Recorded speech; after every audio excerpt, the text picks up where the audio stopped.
Bonsoir à tous. Donc, je déclare cette séance ouverte et je vous précise, comme à chaque fois, qu'elle est retransmise en direct. Et donc, appel des présents. Donc, Guitny Aurélie présente, Nathalie Priour, présente. Stéphane Lambert, présent. Monique Dionnet, Gérard Alain, présent. Christine Giraudino, présente. Roger Masson, présent.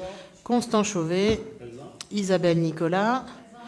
Catherine Lelgouache, Olivier Guillet, Nathalie Bossard, n'est pas encore arrivée, Yannick Lebihan, Laurence Renaudino, Anthony Jaunâtre, Samuel Berthelot, Thierry Ricci,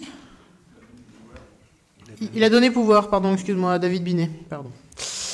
Donc David Binet, présent pour le coup, Mariette Loira, Christophe Belin, David Rimbert, il n'est pas encore là, et il n'a pas donné. Il est là, parfait. David Rimbert, Delphine Chauvet, Emmanuel Poisblanc, Christine Chevalier, Guy-Luc Fradin, Fabienne Merceron, je ne te voyais pas, Frédéric Hérault, absent, Sandra Ogiras a donné pouvoir à Guy-Luc Fradin et Bruno Clavier. Merci à tous. Donc, le quorum est atteint et nous devons désigner un secrétaire de séance. Secrétaire de séance, Monique. Merci, Monique. Hop. Alors, est-ce que vous avez des observations à formuler sur le procès-verbal de la précédente réunion du Conseil, en date du 26 mars 2024 et qui a été transmis à tous les conseillers le 16 mai 2024 ?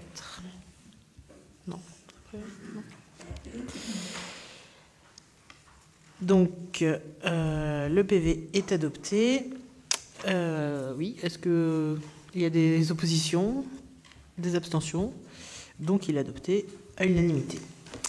Je vais passer la parole à Gérard Alain pour les tarifs municipaux de la restauration scolaire pour le multi-accueil et le centre de loisirs.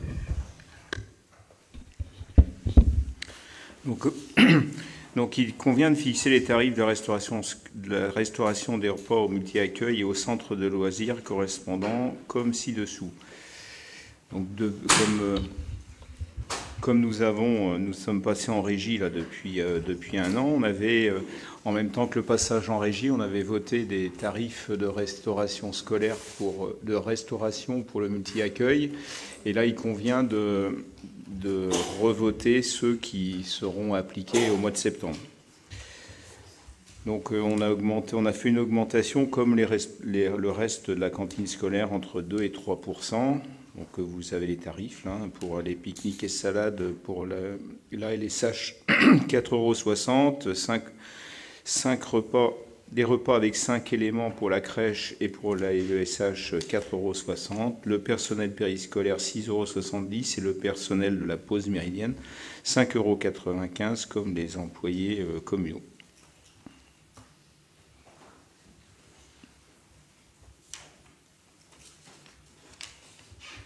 Donc est-ce qu'il y a vous avez des remarques particulières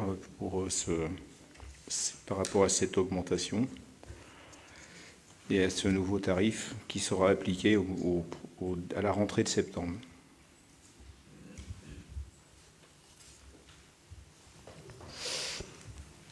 Pas de remarques, non, pas d'observation. On va passer au vote. Est-ce qu'il y a des abstentions, des oppositions dans l'autre sens? Non.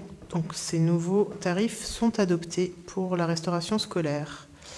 Et on passe au point 2 avec les tarifs pour l'école de musique. Et je passe la parole à Mariette.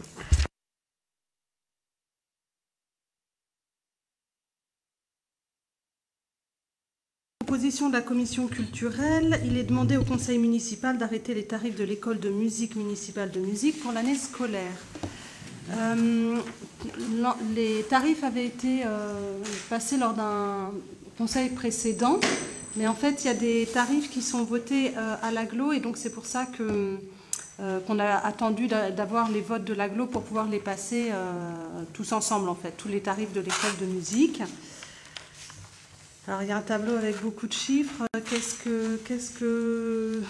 Je vais pas tout vous lire. Cursus des... Enfin, ouais, qu'est-ce que... Pour le cursus, alors bon, tarif annuel 24-25 pour le cursus découverte. Alors, commune hors commune, on est sur 87 €. Pour éveil musical et baby musique. Pour l'atelier musique handicap, on est sur 192 € pour commune hors commune. Ensuite, initiation musicale, formation musicale, on est à 171 communes, 261 hors commune. Instrument seul ou avec pratique collective, on est à 333 communes, 495 hors commune. Initiation musicale, formation musicale plus instrument, on est à 414 communes, 630 hors commune. Ensuite, pour si un deuxième élève ou que l'élève est membre de l'harmonie, il y a un tarif différent. Donc l'initiation musicale, formation musicale seule ou avec pratique collective, on est à 153 communes, 237 hors communes. L'instrument seul ou avec pratique collective, on est à 303 communes, 453 hors communes. Initiation musicale, formation musicale, instrument, on est à 375 pour la commune, 567 hors commune. Et ensuite, il y a un troisième membre du foyer qui est également élève à l'école de musique. Alors, on passe sur initiation musicale, formation musicale seule ou avec pratique collective à 117 pour la commune, pour les résidents de la commune, 180 € pour les résidents hors commune. Pour un instrument seul ou avec pratique collective, on est sur 234 € commune, 348 hors commune. Initiation musicale, formation musicale plus instrument, 291 € commune, 444 hors commune. Ensuite, le quatrième élève, on passe alors pour l'initiation musicale, formation musicale seule ou avec pratique collective, 87 en commune, 135 hors commune. Instrument seul ou avec pratique collective, 168 € commune, 249 hors commune. Initiation musicale, formation musicale plus instrument, 201 € pour la commune, 315 pour les résidents hors commune. Et enfin, pour les personnes qui font une pratique collective seule, sans forcément suivre d'autres cours à l'école de musique, il y a un tarif unique à 87 €. Et puis, si un élève souhaite prendre un deuxième instrument, il est à 273 € commune et 405 € hors commune. À cela, ça s'ajoute les tarifs de location d'instruments, qui incluent la mise à disposition d'un instrument et la révision annuelle. Donc pour les tarifs 2024-25, ça veut dire les instruments avant et violon, c'est 120 € par an, soit 10 € par mois ou 30 € par trimestre. Pour la guitare, 60 € par an, soit 5 € par mois ou 20 € par trimestre. Excuse-moi Mariette, mais en haut là, du tableau, c'est pas marqué commune hors commune, c'est commune plus hors commune pour la clarinette et saxo. Enfin, commune et hors commune, c'est le même prix. Alors, redis-moi. Oui, il y a une distinction selon les instruments, c'est ça que tu veux dire? Non, c'est-à-dire que hors commune et commune, c'est la même chose pour clarinette, saxo et flûte, trompette, c'est ça? Oui, parce que c'est en fonction des instruments. En fait, ça, c'est les instruments qui sont peut-être les moins plébiscités aussi et dont on a besoin aussi pour former des ensembles cohérents, alors que piano, guitare et percussion, c'est des instruments qui sont très, très, très demandés et c'est une façon de limiter voilà. Mais effectivement, sur les hors communes, le tarif hors commune ne concerne que les élèves qui ont choisi guitare, piano, percu. Okay. Si tu regardes en fait sur les tarifs 2023-2024, c'était déjà ça, sauf que c'était distingué sur 3 communes. Mais les tarifs étaient les mêmes.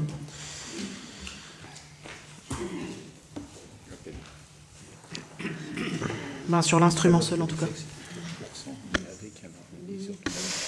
Est-ce qu'il y a d'autres remarques du coup sur les tarifs? Oui, Emmanuel? différence entre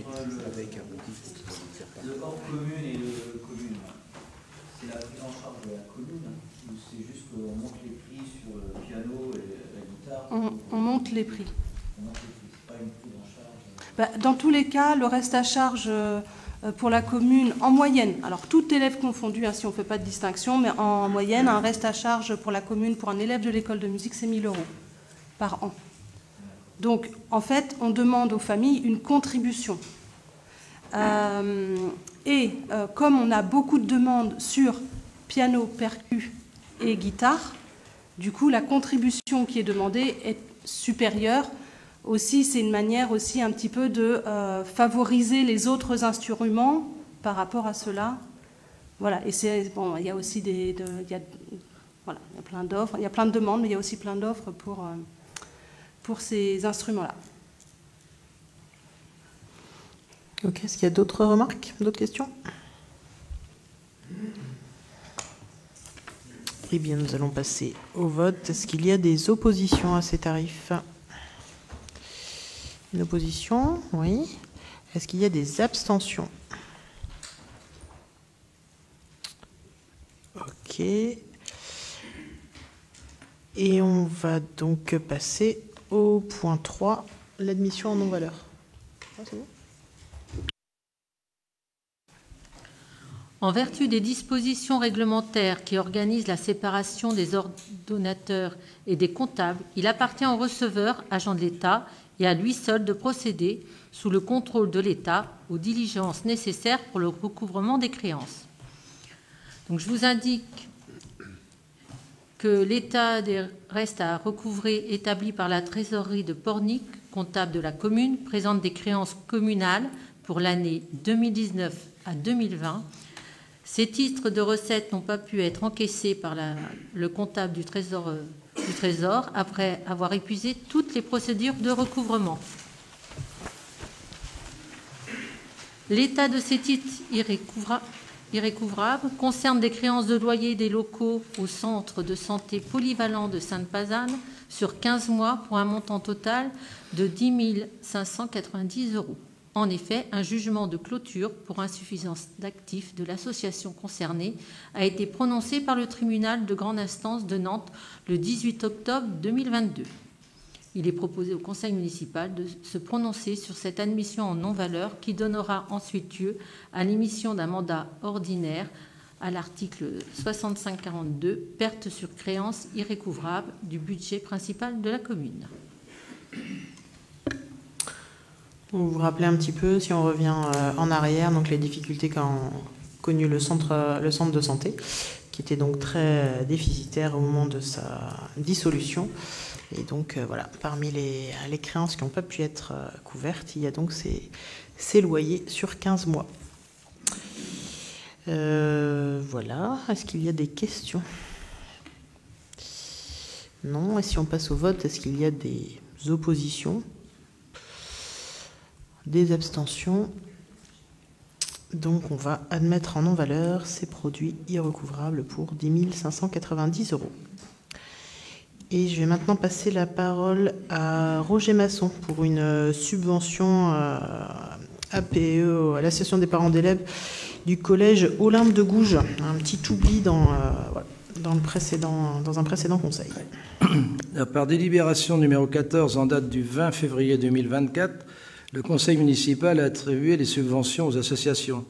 Dans la rubrique établissement Pazenay, la subvention exceptionnelle sollicitée par l'APE Olympe de Gouges a été omise. La demande se rapporte à une sortie ponctuelle de 30 élèves prévue en septembre 2024 à l'occasion des Jeux paralympiques. Le montant sollicité est de 350 €. Donc, je crois qu'elle vous avait été présentée dans les documents que vous aviez reçus et en fait, on ne sait pas pourquoi elle n'est pas passée en conseil municipal. Donc, on propose donc 350 €. C'est 30 élèves à 11,56 €, ça fait 346,80 arrondi à 350 €. Est-ce qu'il y a des remarques ou des questions sur cette subvention? Non, je vous propose de voter. Est-ce qu'il y a des oppositions ou des abstentions? Je vous remercie. Et c'est à présent au tour de Gérard Alain pour l'adoption du programme de renaturation des cours d'école.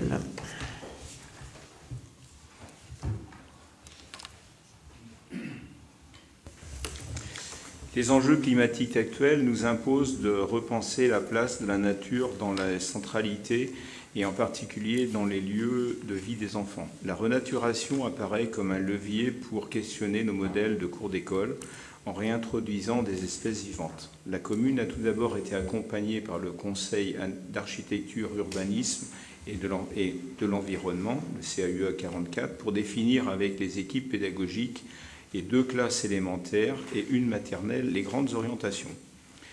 La municipalité a ensuite fait appel à un bureau d'études, la Terre Ferme, pour dessiner et chiffrer les aménagements en tenant compte de la typologie des sols et des intentions formulées par le CAUE. Le montant global des travaux réalisés par les entreprises a été estimé à 517 966,56 € pour 67 406 m², soit environ un montant au mètre carré de 69,94 €. Compte tenu de ce montant élevé, il est prévu d'étaler les travaux sur plusieurs exercices et de les effectuer en interne par les services techniques et les parents d'élèves associés lors des ateliers participatifs. Les enfants prendront part notamment aux plantations dans le cadre d'un projet d'école. Dès l'été 2024, la cour de l'école maternelle Maurice Pigeon commencera sa mue par l'enlèvement d'une partie goudronnée et la préparation de nouveaux espaces végétalisés. À l'automne, s'en suivront les plantations, puis au printemps 2025, les aménagements de jeux, bancs et structures en bois. Les enfants participeront notamment aux plantations dans le cadre du projet d'école. Troisièmement, à partir de l'été 2025, ce sera au tour de la cour de l'école élémentaire Maurice Pigeon, site 1, de démarrer sa transformation.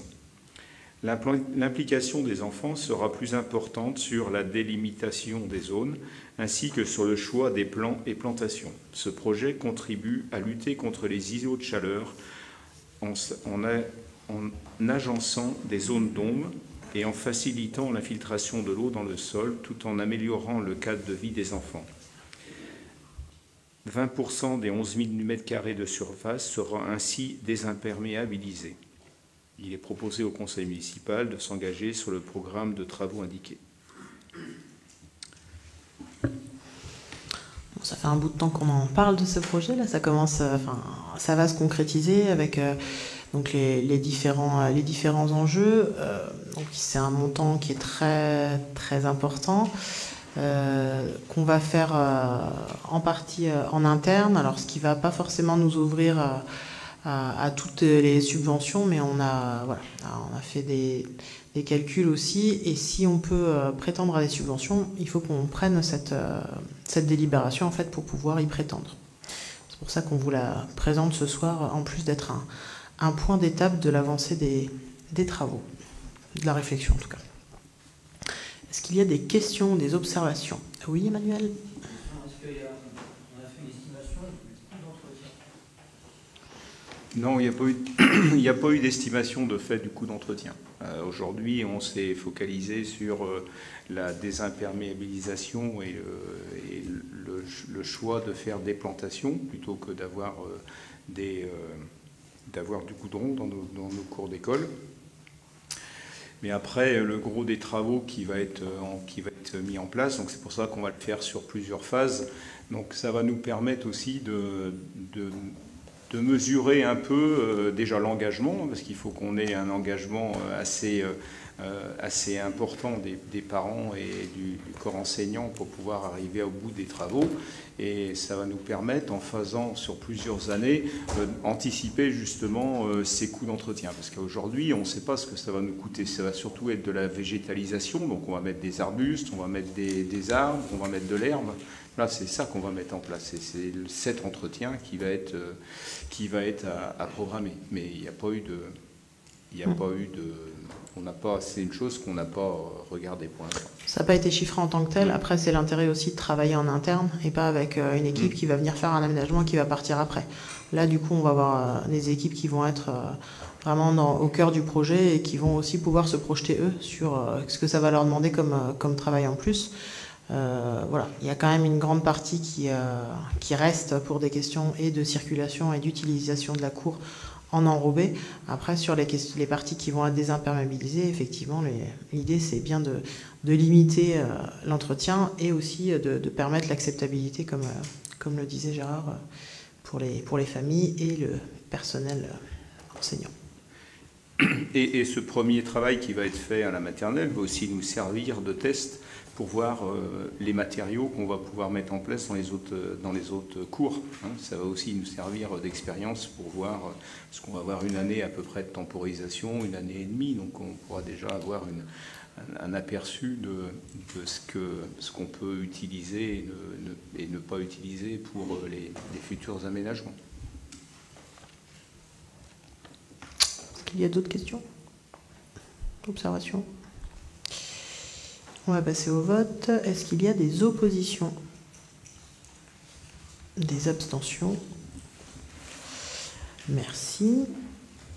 Alors, je garde le micro pour vous reparler des mégots dans l'espace public. Donc, je vous rappelle que lors du conseil municipal du 30 janvier 2024, vous m'avez autorisé à signer donc la convention de partenariat avec le comité de Loire-Atlantique de la Ligue contre le cancer, puis dans un deuxième temps à signer le contrat type entre la ville de Sainte-Pazanne et Alcom. Pour rappel, le collectif Alcom est un éco-organisme agréé par l'État dont la mission est de participer à la réduction de la présence des déchets issus des produits du tabac jetés de manière inappropriée dans l'espace public. Donc on rappelle 7,7 milliards de mégots jetés au sol chaque année dans le pays. Donc c'est bien connu du commune est particulièrement compliqué à traiter. Pourtant, un objectif ambitieux de réduction de 40% des mégots jetés sur la voie publique à l'horizon 2027 a été fixé par les pouvoirs publics dans le cahier des charges de la nouvelle filière. Donc, premier éco-organisme sur la filière REP, la responsabilité élargie du producteur des mégots, agréé en août 2021, Alcom est en train de se structurer. Il ne s'agit pas toutefois d'un éco-organisme tout à fait comme les autres, puisque Alcom ne fait pas de recyclage et ses missions consistent à soutenir financièrement les communes pour le nettoyage, la collecte des mégots, à sensibiliser les fumeurs et à fournir des équipements comme des cendriers de poche ou de rue. Autrement dit, Alcom veut agir à la fois sur la prévention et sur le traitement. Donc, je vous rappelle les articles L 541-10, 541-10, 19 du Code de l'environnement, l'arrêté du 23 novembre 2022 portant cahier des charges des éco-organismes et des systèmes individuels de la filière à responsabilité élargie du producteur des produits du tabac, on va y arriver, considérant que Alcom propose donc une contractualisation en direct avec la commune de Sainte-Pazanne, ce qu'on a déjà voté la dernière fois. Considérant que les communes qui contractualisent avec Alcom touchent un soutien financier forfaitaire annuel, il s'agit d'un soutien aux actions de nettoiement fixé non pas en fonction d'un tonnage, mais du nombre d'habitants. Considérant que ces soutiens permettent de mettre en place une politique communale de gestion des mégots par des actions concrètes. Considérant que l'intercommunalité, au titre de sa compétence collecte et traitement des déchets, maîtrise le fonctionnement des éco-organismes et peut apporter une plus-value en termes d'ingénierie technico-administrative à l'ensemble de ses communes membres, dont Sainte-Pazanne, pour obtenir ses soutiens pour la lutte contre les mégots de manière équitable pour toutes. Considérant l'intérêt environnemental des actions de nettoiement des mégots sur la commune de Sainte-Pazanne, et considérant l'intérêt que présente Pornic-Aglo-Pays de Ré pour coordonner et faciliter l'obtention par les communes des soutiens liés aux nouvelles REP, Alcom pour les mégots et Citeo pour les déchets abandonnés, en lien avec les actions de propreté, nettoiement et gestion des déchets, compétences partagées entre la commune de Sainte-Pazanne et l'intercommunalité. Considérant que le temps passé par l'aglo pour accompagner les communes dans le contrat avec Alcom est en lien avec la Convention pour la lutte contre les déchets abandonnés de Citeo et la Convention pour le trieur foyer de Citeo, que l'aglo applique une quote-part au titre du pilotage de ces deux autres conventions permettant de financer également cet accompagnement au contrat Alcom. Dans ce cadre, il est proposé de m'autoriser à signer le contrat avec Alcom ainsi qu'une convention de partenariat avec l'intercommunalité pour travailler à l'obtention des soutiens financiers sur toute la durée restante de l'agrément Alcom. Donc, dit de manière plus concise, quand je vous avais présenté cette délibération, il avait été question, pour obtenir les soutiens dans leur entièreté, de faire un relevé en fait et de communiquer tout ça à Alcom. Et donc là, l'Interco se propose de nous accompagner dans toute cette partie un petit peu administrative, voilà, pour obtenir tout le financement qui peut nous être dédié en fonction de notre nombre d'habitants. Voilà. Donc ça va être un petit peu la même, la même coordination sur l'article suivant. Est-ce qu'il y a des questions? Non. Est-ce qu'il y a donc des oppositions à ce qu'on signe ce partenariat avec l'AGLO? Pas d'opposition. Des abstentions? Donc c'est adopté. Et donc, le point 7, c'est la coordination pour l'accompagnement proposé par Citeo en matière de lutte contre les déchets abandonnés. Donc, Citeo, tout ça, c'est dans le cadre des appels à projets qui ont conduit à l'installation des corbeilles de tri sélectif sur l'espace public. On a besoin de personnes pour coordonner tout ça, et cette compétence, elle est quand même plutôt à l'AGLO que chez nous. Donc, on est reparti. En application de la responsabilité élargie des producteurs, les producteurs importateurs ou personnes responsables de la première mise sur le marché de produits commercialisés dans des emballages peuvent transférer leurs obligations en matière de prévention et de gestion des déchets d'emballage ménager à un éco-organisme titulaire d'un agrément à cette fin. Ce dernier perçoit des contributions de ses adhérents qui lui permettent notamment de financer les collectivités territoriales qui assurent le nettoiement des déchets d'emballage ménager abandonnés. Par un arrêté du 30 septembre 2022, le cahier des charges d'agrément de Citeo a été modifié, notamment pour encadrer la prise en charge des coûts visant au nettoiement et à la réduction des déchets abandonnés sur l'espace public. Le coût à couvrir ne concerne que les déchets abandonnés diffus issus des produits relevant de l'agrément de la société agréée. La couverture des coûts de nettoiement des dépôts illégaux de déchets abandonnés, c'est-à-dire des amoncellements de déchets concernés, ne sont pas objets du recouvrement des coûts. À cette fin, et en concertation avec les représentants des collectivités territoriales, tels que représentés en formation emballage ménager de la commission des filières REP, Citeo a élaboré une convention type, la convention de soutien pour la lutte contre les déchets abandonnés diffus, proposée à toute commune ou groupement de communes à fiscalité propre ayant en charge le nettoiement des déchets, par distinction avec les autres personnes publiques.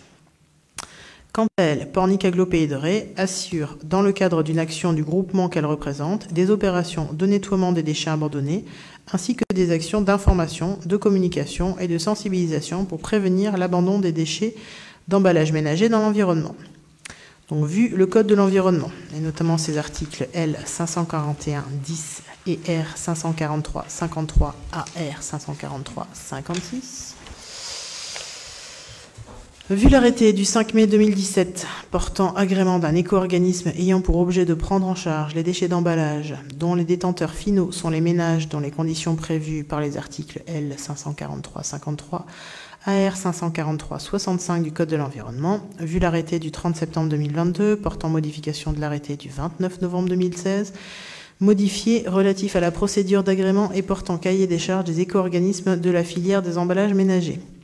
Vu l'arrêté du 21 septembre 2022, modifiant l'arrêté du 5 mai 2017, portant agrément d'un éco-organisme ayant pour objet de prendre en charge les déchets d'emballage dont les détenteurs finaux sont les ménages dans les conditions prévues par les articles R 543-53 à R 543-65 du Code de l'environnement. Considérant que Pornic-Aglo Pays de Ré est l'interlocuteur privilégié de Citeo dans le cadre du dispositif Bac Jaune et qu'elle a des échanges permanents tout au long de l'année avec cet éco-organisme. Considérant que Pornic-Aglo Pays de Ré connaît le fonctionnement des éco-organismes et peut apporter une plus-value en termes d'ingénierie technico-administrative à l'ensemble de ses communes membres, dont la commune de Sainte-Pazanne, pour obtenir les soutiens en matière de lutte contre les déchets abandonnés de manière équitable pour toutes. Considérant que le temps passé par l'AGLO pour accompagner les communes dans le contrat avec Citeo est en lien avec la convention pour le tri hors foyer de Citeo et le contrat avec Alcom pour les mégots, que l'AGLO applique une quote-part au titre du pilotage sur les soutiens Citeo pour les déchets abandonnés, permettant de financer également l'accompagnement au contrat Alcom. Considérant que cette coordination par Pornic Aglo-Pays de Ré, dans le cadre d'une convention de groupement pour la lutte contre les déchets abandonnés, permet de bénéficier d'une bonification de 10% des soutiens attribués par Citeo pour l'appel à projet tri hors foyer, dont Pornic Aglo-Pays de Ré et ses communes membres sont lauréates. 6 signatures d'un contrat déchets abandonnés avec Citeo dans les 1 an suivant le projet tri hors foyer et sur un périmètre couvrant à minima 50 000 habitants ou 80% de la population. Considérant que Citeo autorise ce conventionnement avec le PCI en charge de la collecte et du traitement des déchets au titre de coordonnateur d'un groupement de communes qui ont en charge le nettoiement des déchets, dont la commune de Sainte-Pazanne, considérant l'intérêt pour la commune de Sainte-Pazanne d'obtenir ses soutiens par l'intermédiaire de Pornic Aglo-Pays de Ré qui coordonne ce groupement. Il est proposé de m'autoriser à signer la convention de groupement avec Pornic Aglo-Pays de Ré et ses communes membres ainsi que ses avenants éventuels. Voilà. Donc tout ça pour avoir donc des poubelles toutes neuves avec une forte subvention de Citeo. Globalement, l'idée, c'est ça. Est-ce qu'il y a des questions, des observations? Aucune. Eh bien, je vous propose de voter. Est-ce qu'il y a des oppositions sur la signature de cette convention? Pas d'opposition. Est-ce qu'il y a des abstentions? Non plus. Donc, c'est adopté à l'unanimité. Et nous avons encore un petit paragraphe sur les déchets, et après, on aura fini. Donc, cette fois-ci, c'est l'appel à projet tri hors foyer, donc qui est coordonné par Citeo, et la convention de groupement communes et intercommunalité. Donc, la loi numéro 2020-105 du 10 février 2020, relative à la lutte contre le gaspillage et à l'économie circulaire, la loi AGEC, intègre plusieurs dimensions et objectifs portant notamment sur le développement du geste de tri en dehors du domicile. Notamment la généralisation, d'ici au 1er janvier 2025, de la collecte séparée pour recyclage des déchets d'emballage pour les produits consommés hors foyer, notamment par l'installation de corbeilles de tri permettant cette collecte séparée. Les objectifs de collecte pour le recyclage des bouteilles en plastique pour boissons issues de la consommation hors foyer qui sont collectées par le SPPGD, le Service public de prévention et de gestion des déchets, et hors SPPGD en vue de contribuer à l'atteinte des objectifs de 77% en 2025 et 90% en 2029. La loi renforce également les obligations de tri et collecte séparée des déchets issus de la consommation courante du public et des salariés dans les établissements recevant du public. Dans ce contexte, Citeo a lancé un appel à projet, collecte pour recyclage des déchets d'emballage ménager issus de la consommation hors foyer, afin d'accompagner financièrement le déploiement des équipements de pré-collecte permettant un geste de tri sur les lieux de consommation nomades, hors foyer, et pris en charge par le service public de prévention et de gestion des déchets ou les services propreté. Donc il consiste à mettre en œuvre le tri dans les espaces publics avec l'installation de corbeilles de propreté pour le tri. Citeo souhaite accompagner les communes et leurs groupements compétents pour la collecte des emballages ménagers, ainsi que celles en charge de la salubrité pour les dépenses d'investissement nécessaires à l'équipement des zones principalement concernées. Donc, au travers des éléments demandés, cet appel à projet vise ainsi à accompagner financièrement le déploiement des équipements des équipements de pré-collecte permettant un geste de tri effectif des emballages ménagers issus de la consommation nomade. Encadrer les critères de réussite d'un projet sur la base des enseignements constatés lors des expérimentations accompagnées par Citeo au cours des 5 dernières années. Alors, vu la loi du 10 février 2020 relative à la lutte contre le gaspillage et l'économie circulaire, AGEC, vu la décision numéro 2023-523 du bureau communautaire en date du 14 décembre 2023 relative à la candidature à l'appel à projet collecte pour recyclage des déchets d'emballage ménager issus de la consommation hors foyer de Citeo, vu la décision numéro 2024-72 du bureau communautaire en date du 21 mars relative à la convention de groupement pour l'appel à projet collecte pour recyclage des déchets d'emballage ménager issus de la consommation hors foyer de Citeo, considérant que Pornic Aglo-Pays de Ré est lauréate de cet appel à projet et peut le mettre en œuvre en tant que pilote pour l'ensemble de ses communes membres, dont la commune de Sainte-Pazanne, considérant que Citeo incite au regroupement des candidatures, que le portage du projet par Pornic Aglo-Pays de Ré à compétence collecte permet de bénéficier d'une bonification de 10% des soutiens apportés par Citeo dans le cadre de ce projet, Considérant qu'une convention de groupement doit être formalisée et qu'elle a pour objet de définir les modalités de partenariat et de remboursement entre la commune de Sainte-Pazanne et Pornic-Aglo-Pays-de-Ré, il est proposé d'autoriser la signature de la convention de groupement avec Pornic-Aglo-Pays-de-Ré et ses communes membres, ainsi que ses avenants éventuels. Est-ce qu'il y a des questions, des observations? Il faut que je fasse une pause. Emmanuel, je t'écoute. Nous t'écoutons. Il va y avoir de la communication, de la prévention là-dessus. Là, on est quand même vraiment sur du comportement individuel, un peu n'importe où. Ou c'est juste du financement de l'équipement? Il y a les deux, en fait, c'est-à-dire qu'il y a la communication, elle se fait un peu plus au long cours. Il va y avoir une communication qui va accompagner la mise en place de ces équipements. Oui. Ça répond à la question? D'accord. Non, je sais pas, tu voyais autre chose? Non, c'est juste qu'effectivement, ça parlait quand même beaucoup d'équipement, financement,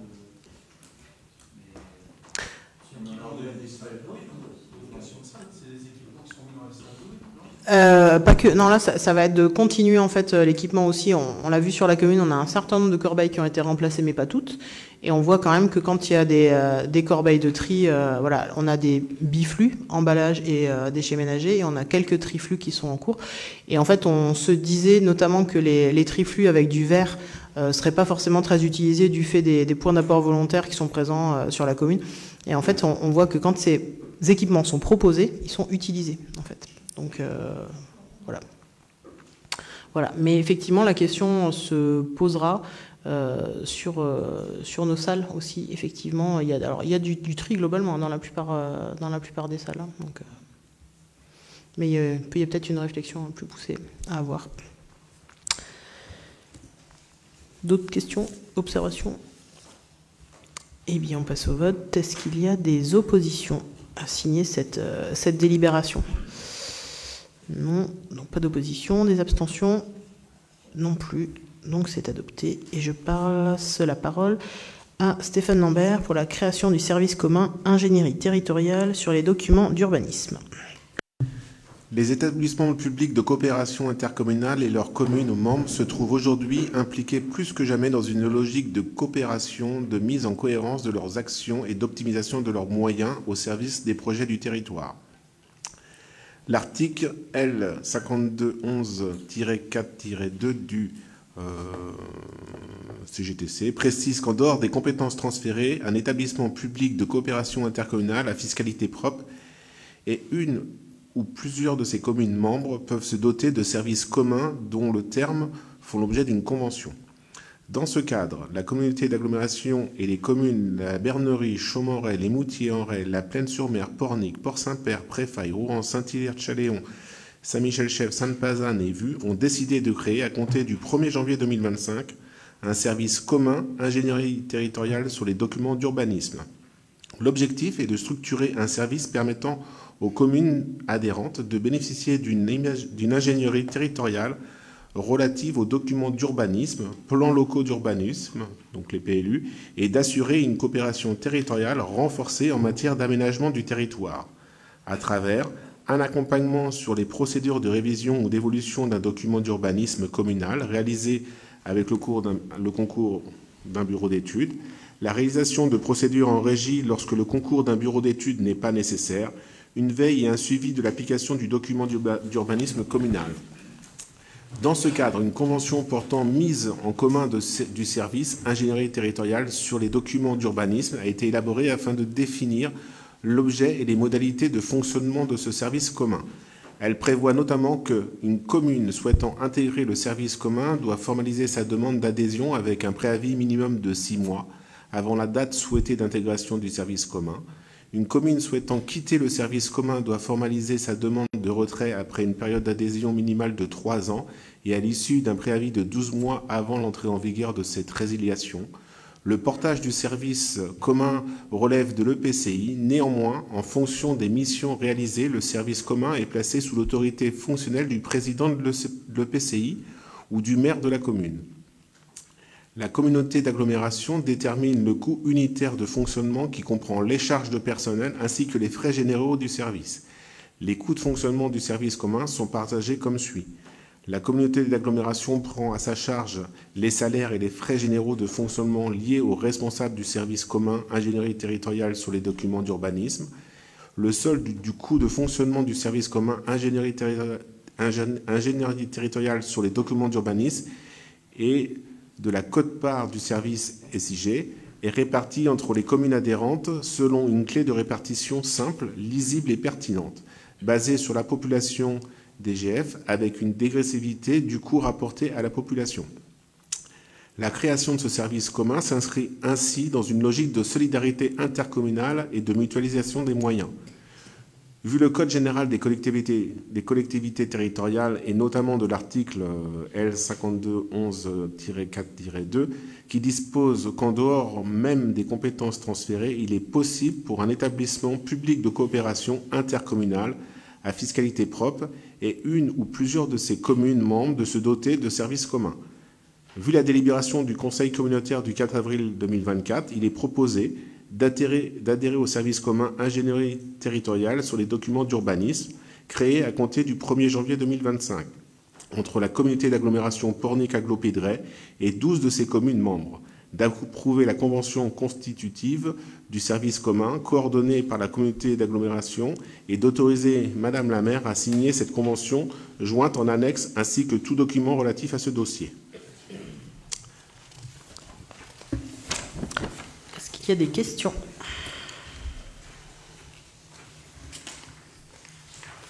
D'observation, des éléments de contexte peut-être, Stéphane? Alors, clairement, aujourd'hui, on faisait appel à des cabinets d'urbanisme pour faire des modifications simplifiées de nos PLU.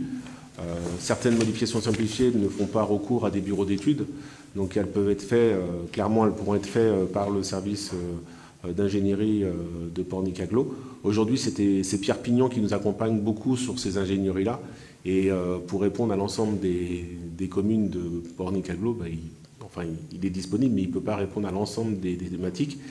Et donc, du coup, il est proposé de renforcer ce service-là et d'avoir un regard un peu commun sur l'ensemble des communes pour essayer d'harmoniser certaines choses dans les PLU qu'on a tous et typiquement de faciliter et de corriger les coquilles qu'on peut avoir dans nos PLU qui sont aujourd'hui récurrentes dans plusieurs des PLU, même ceux qui ont été mis à jour il y a très récemment, quoi. Le nôtre, qui date de 2020, a déjà fait on a déjà fait une modification simplifiée, et clairement, on attendait un peu ce service commun pour en faire une deuxième. Le coût d'une modification simplifiée, la dernière qu'on a faite, je crois que c'était aux alentours de 5 000 ou 7 000 euros. Donc c'est un coût qui n'est pas négligeable. Le fait que ça soit un service commun à l'agglo, ça ne va pas être gratuit, hein, c'est évident, mais par contre, ça va permettre d'avoir quelque chose de encore plus performant que d'avoir faire recours à des cabinets d'urbanisme, on va dire, plus classiques qu'on avait en général. Est-ce qu'il y a des questions? Pas de questions, pas d'observations. Ça sera autour de 7 000 euros par an. Voilà. Pour la commune, oui. En sachant que ça va représenter, si je me souviens bien, je crois que ça doit représenter 2 agents au niveau de Pornic-Aglo, donc avec des gens très spécialisés. C'est et pour les modifications simplifiées et pour avoir aussi une ingénierie pour des questions peut-être un petit peu plus ponctuelles, de ne pas forcément faire intervenir à chaque fois des prestataires extérieurs, quoi. Donc, bon. Sachant que ce qui arrive à l'horizon, c'est quand même un plan local d'urbanisme à l'échelle de l'Interco, donc c'est aussi un petit peu une étape un peu préliminaire à ça. On n'en est pas encore là, mais en effet, dans le fonctionnement d'une communauté d'agglomération comme la nôtre, normalement, c'est un fonctionnement en intercommunalité qui doit se faire sur nos PLU.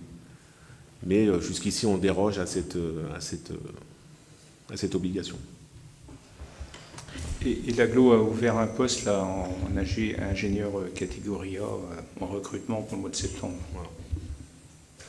En complément des 2 agents qui sont déjà recrutés à l'agglo. On aurait bien préféré que ça soit vraiment, que ce service commence là au mois de septembre, mais bon, c'est décalé, on voit bien au 1er janvier 2025 parce que la difficulté de recruter une personne ils cherchent la perle rare. Donc, voilà. Alors, est-ce qu'il y a des oppositions à ce qu'on s'engage dans cette convention pour un service commun? Pas d'opposition. Est-ce qu'il y a des abstentions? Je vous remercie. Et je passe la parole à Nathalie pour la modification du tableau des effectifs. Conformément à l'article L313-1 du Code général de la fonction publique, les emplois de chaque collectivité ou établissement sont créés par l'organe délibérant de la collectivité ou de l'établissement. La population de la commune évolue et par conséquent les services de la mairie. Il appartient donc au conseil municipal de fixer l'effectif des emplois nécessaires au fonctionnement des services. Donc je vous rappelle que la commune labellisée Petite Ville de demain a été retenue pour accueillir une maison France Service depuis le 1er avril 2022. 2 postes avaient été créés avec pour mission principale l'accueil du public, l'accueil physique et téléphonique des usagers, l'identification des attentes des usagers et l'accompagnement des usagers jusqu'à la complétude de leur dossier administratif dématérialisé. L'accompagnement concerne les démarches administratives liées à la santé, à la famille, à la retraite, à l'emploi et aux impôts. En raison d'une fréquentation soutenue du service et d'heures effectuées de manière pérenne au sein de ce service et de la tenue de permanences hebdomadaires sur une commune voisine, il est proposé d'augmenter la durée de temps de travail d'un des 2 postes d'adjoint administratif en le passant de 25h30 à 28h hebdomadaires. L'augmentation de temps de travail atteignant moins de 10%, il n'y a pas de suppression de l'ancien poste suivi d'une création et donc pas de passage au prochain comité technique. Il convient de créer un poste d'adjoint du patrimoine principal de première classe à temps complet à raison de 35 heures hebdomadaires à la bibliothèque municipale. Cette création sera suivie après son passage en comité technique de la suppression du poste actuel d'adjoint du patrimoine principal de 2e classe. Donc on a un agent qui est parti en mai et qui sera remplacé par un nouvel agent fin juin qui n'avait pas le même grade. Les missions de ce poste sont l'accueil du public, prêt, renseignement, accueil des collèges et des centres de loisirs, le suivi des budgets de l'équipement et des abonnements, l'aide à la gestion de la bibliothèque, l'organisation de temps forts et la réalisation de la communication pour promouvoir la lecture publique, la gestion des retours des livres, la réception des commandes.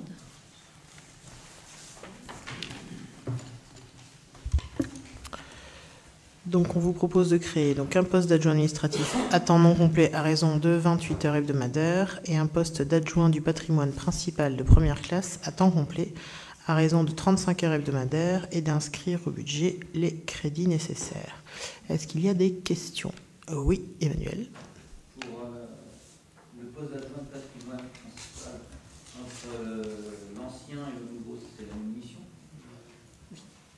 Pourquoi on passe d'un 2e classe à la 1re classe? Parce qu'il arrive d'une autre collectivité? On est d'accord?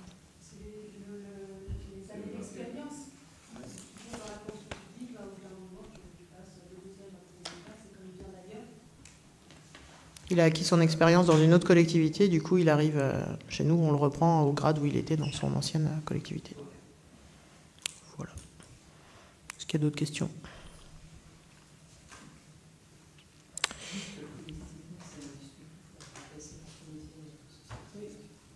CST, tout à fait.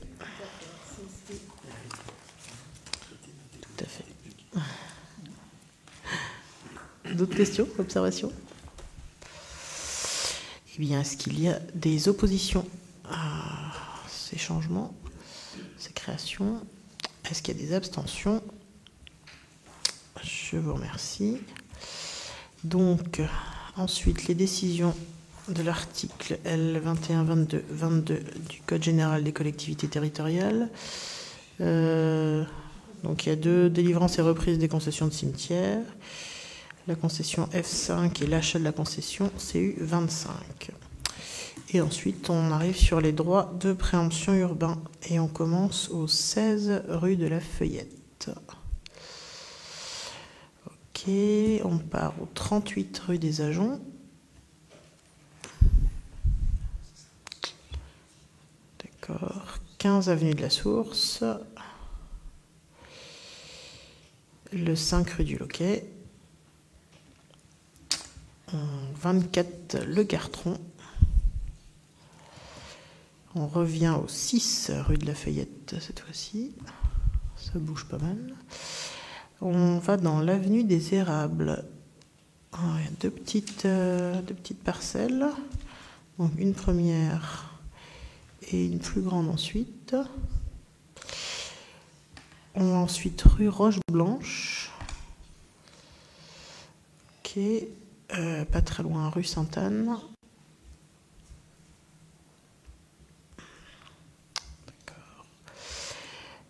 Ensuite, on va au 19 allée des 80. Et au 10 avenue de la Source. Merci. On passe aux questions diverses, s'il y en a. Et Roger va nous faire un petit point sur les élections européennes à venir. Je voudrais vous parler du Forum des associations là, qui va avoir lieu le 1er juin. Après, je parlerai des élections. Le Forum, donc, on a 47 associations qui seront présentes. En plus, nous aurons 2 vannes de l'agglo, un van jeunesse et un van tourisme. Donc, qui présenteront les activités de la jeunesse pour les jeunes cet été et puis les possibilités de tourisme sur l'agglo. Donc, l'installation a lieu le vendredi 31 à partir de 17h. Donc là, il y a beaucoup de manipulations. Un appel a été lancé aux associations présentes, qui seront présentes le 1er. Si vous êtes disponibles, vous serez les bienvenus, les uns ou les autres. Là, le 1er juin, dès 8h, on commence à préparer le café, etc., puisqu'on fait un pot d'accueil de 9 à 10h. Là, c'est pareil, il faut des petites mains pour préparer les choses. Ensuite, 12h30 à 13h, on fait un apéritif et le soir, au départ. Donc le soir, on démonte à partir de 17h45 et là, c'est pareil. On a besoin de coups de main pour la manipulation dans l'autre sens, c'est-à-dire rouler les moquettes, rentrer les tables, les chaises et les grilles. Donc voilà pour ce qui est du 1er juin. Concernant les élections le 9 juin, le dimanche suivant, j'ai commencé cet après-midi à faire les tableaux. J'ai commencé par le bureau 1 et à la moitié du bureau 2. J'ai envoyé quelques SMS, j'ai eu des réponses. Je vais continuer. Non, mais je me suis arrêté à Bruno. J'ai fait la moitié du texte, mais je ne te l'ai pas envoyé, je n'ai pas eu le temps, j'étais dérangé. Donc je continue demain. Et donc vous me dites si les propositions que je vous fais vous vont. Donc voilà, on valide. Sinon, on peut faire des ajustements. Et donc je contacte tous les élus dans un premier temps et après je vais aller voir ailleurs parce que en fait, même si tous les élus seraient présents, sur 29 élus, il faut 20 personnes à chaque créneau. Donc il faut au moins 40 personnes déjà pour tenir les bureaux de vote. Et si vous connaissez des gens intéressés, il ne faut pas hésiter à me les envoyer. Et par contre, ça c'est pour les assesseurs. Et pour les scrutateurs, effectivement, il faut beaucoup plus de scrutateurs. Donc voilà, si vous connaissez des gens, n'hésitez pas à m'envoyer leur mail ou leur numéro de téléphone, etc. Donc voilà, nous comptons sur vous, on compte tous les uns sur les autres pour assurer les élections le 9 juin. Voilà, merci. Appel à la population qui nous regarde, sans doute nombreux qui vont te contacter, Roger. Voilà, juste un petit... ouais, c'est ça, on va avoir trop de monde, tu vois. Un petit rappel donc juste sur les élections, donc 37 listes de candidats officiellement enregistrées. Donc les 5 bureaux de vote de la commune situés au complexe des Fraiches, ouverts de 8h à 18h. Et juste un petit point concernant les procurations, parce que il y a des choses qui sont en train d'évoluer, notamment sur la question d'identité numérique, mais c'est pas encore complètement finalisé. Donc cette année encore, pour la procuration, pour les personnes qui souhaitent faire une procuration, il faut vraiment se rendre à un moment ou à un autre, ou chez nous en gendarmerie ou au tribunal, pour faire certifier son identité et valider en fait la procuration. Voilà, l'étape passage en personne reste indispensable pour certifier l'identité. Et j'imagine qu'on a un petit agenda, Denis? Mais non? Si. Alors, donc, on commence par la partie culturelle, donc autour du hip-hop, donc avec le spectacle Les Guides, ce samedi 25 à 20h30. C'est bon, Les Guides? Et l'expo qui est toujours en cours à la bibliothèque, Hip Hop Street Art, du 23 avril au 1er juin. Donc, Roger en a parlé, le forum des associations le samedi 1er juin au complexe Gauvry de 10h à 17h30. Ensuite, on aura donc les élections et le samedi 22 juin, donc la fête de la musique au parc du théâtre de 17h à 1h du matin avec différents groupes. On commencera par l'école de musique et différents groupes ensuite. Les rencontres élus habitants, on commence samedi. Donc samedi, on sera dans le village de la Basonnière, le Paradis. Donc il y a eu la distribution de flyers qui a été faite, il y a eu de l'affichage, une petite vidéo en motion design, mais comme d'habitude, n'hésitez pas à en parler autour de vous. On ne fait pas tous les quartiers, tous les villages cette année, toutefois, on ne refuse personne, donc même si voilà, les personnes n'habitent pas à la Basonnière ou au Paradis, elles peuvent toutefois venir. Et on a encore plein d'autres rendez-vous. Alors, donc le 1er juin, il faudra se partager si on va faire aussi les portes ouvertes de l'école de musique, de 10h à 12h30. Les élections, on en a parlé. Le 16 juin, la fête du vélo, avec un départ groupé à 8h30 parvis de la mairie, direction Pont-Béranger, et avec en point d'orgue la première course de draisienne du Pays de Ré, à 10h30. À partir de 10h30, les petits loups de 3 à 5 ans sont les bienvenus. On a une vingtaine, un peu plus d'une vingtaine d'inscriptions, donc voilà. On en attend 50 max pour faire 5 manches avant la manche finale. Et qu'est-ce qu'on a encore? Donc la fête de la musique, comme on a parlé, l'inauguration de la nouvelle maison des jeunes, le vendredi... C'est pas le 24? Pardon. C'est le 14. C'est le 14. Vendredi 14 juin, à 18h. Et le 28 juin, par contre, il y aura l'inauguration de l'exposition Réflexe, une exposition photo sur la biodiversité qui sera installée par nos services. Et donc, on fait une petite inauguration sur le parvis de la mairie le vendredi 28 juin à 18h. On en a fini. Je déclare clos ce conseil municipal.